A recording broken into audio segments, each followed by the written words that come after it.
Hi everyone. Today I just wanted to go through the different types of intercellular junctions that exist between cells and between a cell and, for example, a basement membrane. So say, for example, we have the basement membrane here, and we have one cell here. It could be, for example, an epithelial cell, and one cell here. Now I've left a little bit of a gap between these cells just to illustrate the junctions in a clearer manner. So we have two cells here. The first junction that I'd like to talk about is called a tight junction. Now these junctions are formed actually by bead-like protein structures that are able to bind together between two cells. So if we look at this structure more so in terms of from the side, it will look something like this, with one cell sheet being represented here, another cell being represented here, and the space between them being this area here. So tight junctions are actually able to be bead-like and form little, tracts of beads between the cells in order to join them together. And these junctions allow for the cells to stick to one another and also allow for the cells to be brought closer to one another to form barriers. These cells, as denoted in the diagram, are also the most apical cellular junction that is present, and therefore prevent any substances that may be present in the apical layer from passing in and going towards the basal layer. So they essentially allow for protection. The next type of junction is called an adherens junction. These junctions are present usually basally to tight junctions and contain these small teeth-like structures that essentially allow for the cells to also be bound together, similar to tight junctions. However, this binding is not as strong as what tight junctions have. They are bound together by actin filaments, and these actin filaments are part of the cytoskeleton that is present in these two cells.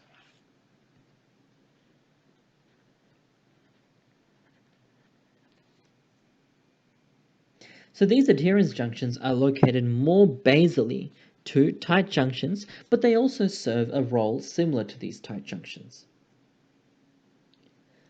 The next type of junction present after these adherens junctions are called desmosomes. Now these desmosomes have a similar structure to adherens junctions in that they allow for filaments of the cytoskeleton to form between the two cells. However, the mechanism of this actually occurring is a little bit different.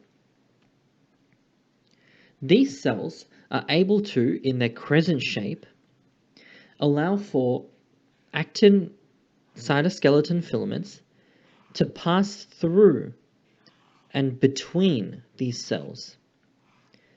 Now this is a very important feature of these cell junctions, as because they're able to allow for these cells to join to one another like so, cells are able to form sheets.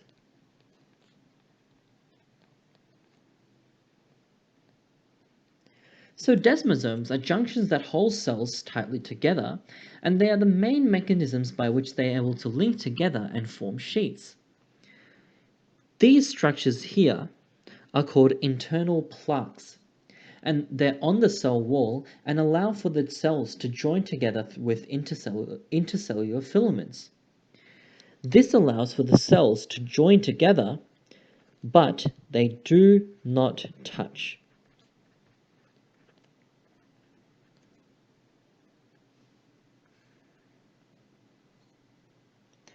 The last junction that's present on the lateral surface between two cells is called a gap junction. Gap junctions are actually junctions that contain protein tubes present between two cells. These protein tubes allow for the exchange of various solutes, denoted by the black arrows, between two cells, and not only allow them to stick to one another, but also allow for cell-to-cell communication.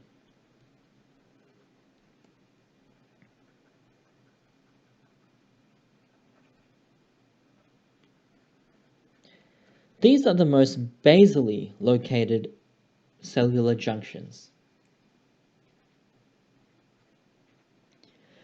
So if we were to just review quickly the types of junctions that are present on the lateral surface of the cell, we first have the tight junctions, which are the most apical and therefore allow for protection between the apical and basal surfaces. We have adherens junctions, which are located after that, which allow for cells to bind closely together, but however, they are not as strong as tight junctions. Then we have desmosomes, which allow for cells to bind together with actin filaments, similar to adherens junctions. However, the cells do not actually touch one another and also allow for them to form sheets. And finally, we have gap junctions, which are junctions that are able to allow for the passage of solutes, allow for cells to stick to one another, and also allow for cell-to-cell communication. The last type of junction that I'd like to go through today is actually located on the basal surface of a cell. This junction is called a hemidesmosome, and it's given the name as it has a similar structure to desmosomes. However, these actin filaments are only located on one side of the cell,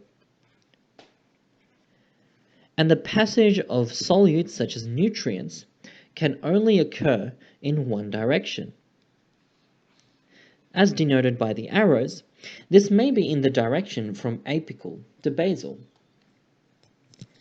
These junctions are located on the basal surface of the cell, for example, as seen in an epithelial cell, and allow for the cell to also anchor itself to the basement membrane.